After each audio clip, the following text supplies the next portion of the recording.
All right, let's get right into it. Today we're looking at a single homeowner's legal fight in Idaho. But what's so fascinating here is how this one case pulls back the curtain on a really troubling aspect of our justice system, where the very rules designed to make things fair can sometimes, well, do the exact opposite. So just think about this for a second. What happens when the procedures of a legal battle aren't just a roadmap to a fair decision, but actually become a weapon? What if the rules themselves are used to make sure you literally can't fight back? So this all centers on a homeowner in Idaho named Jeremy Bass. He was facing something called a summary judgment hearing.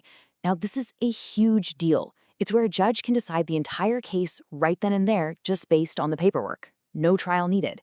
For Bass, the stakes were as high as they get. He was about to lose his home. And then, right before this crucial make-or-break hearing, the ground just completely shifted under his feet. The other side filed their final document, something called a reply brief. But here's the thing, it wasn't just a simple reply. It dropped entirely new arguments, new evidence at the absolute last minute. Suddenly, the whole fight was different, and a very loud clock started ticking. And when I say ticking, I mean the pressure was just immense. These new arguments were filed on a Friday. The response was due on Monday, right before the hearing. So what about Saturday and Sunday? Well, that's the weekend.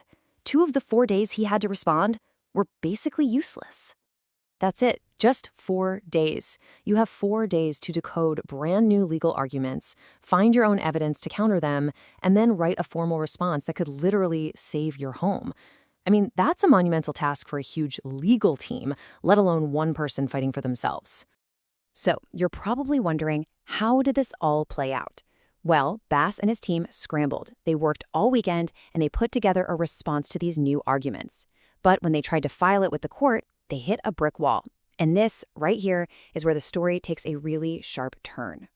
You can see the trap spring shut in 3 really simple steps. First, the other side makes their last-minute move, dropping in new arguments. Second, Bass does exactly what you'd expect. He tries to counter them to get his side of the story heard. And third, the court just refuses. They won't even look at his response. And the reason they gave? It's so technical, it's almost hard to believe.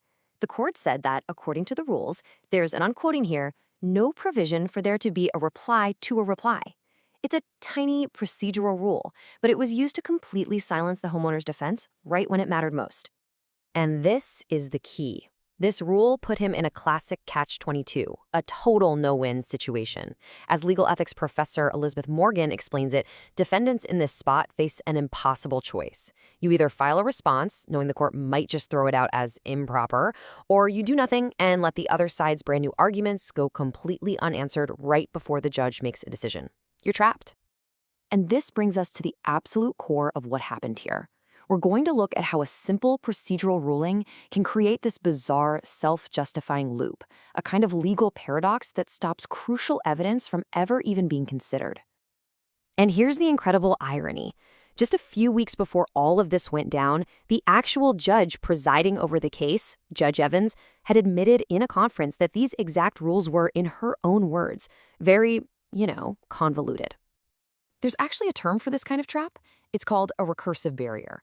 It's what happens when one ruling, like, nope, you can't file that paper, becomes the only reason for all the rulings that come after it. It creates this closed loop that evidence, no matter how important, can never break out of. And here's exactly how that twisted logic worked in this case. First, the court said, we won't look at your documents because of the no reply to a reply rule. Okay.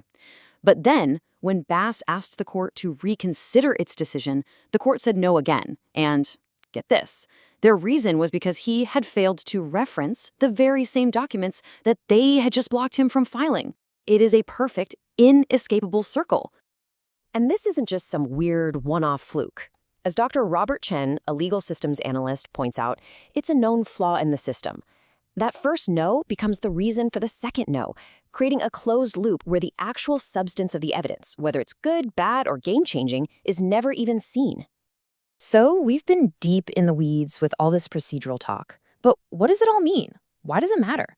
Well, because these technical rules had absolutely devastating real-world consequences. We're talking about someone losing their home. You see, the evidence that got blocked wasn't some minor technicality, it was everything. It included alleged proof of auction manipulation, the very heart of the homeowner's defense. By rejecting that filing, the court effectively sidelined his entire case and took away any chance for it to be decided on all the facts. So let's just let that sink in for a moment. The final decision in this case, the one that determined whether a family kept their home, was made without the judge ever even seeing what the homeowner claimed was his most critical evidence. The process didn't lead to a just result. The process got in the way. And that really leaves us with this huge, unsettling question. We count on our legal system, on the rules and the process, to guide us toward a fair outcome. But what happens when the process itself becomes the obstacle? What happens when the rules, designed to create order, end up creating a trap that prevents a case from ever truly being heard?